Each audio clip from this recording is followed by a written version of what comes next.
Hello, everybody. Hello, viewers. And today we come together for this breaking news.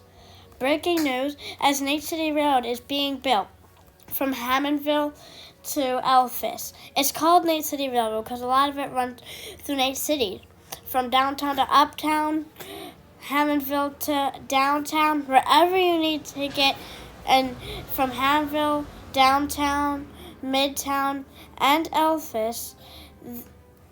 Oh, and don't forget Uptown. Yeah, don't forget Uptown. You can ride Nate City Railroad along on my YouTube channel. If you want to see Uptown Station, just continue watching this channel and keep watching. Thanks, viewers, for watching Nate's News, and please continue watching.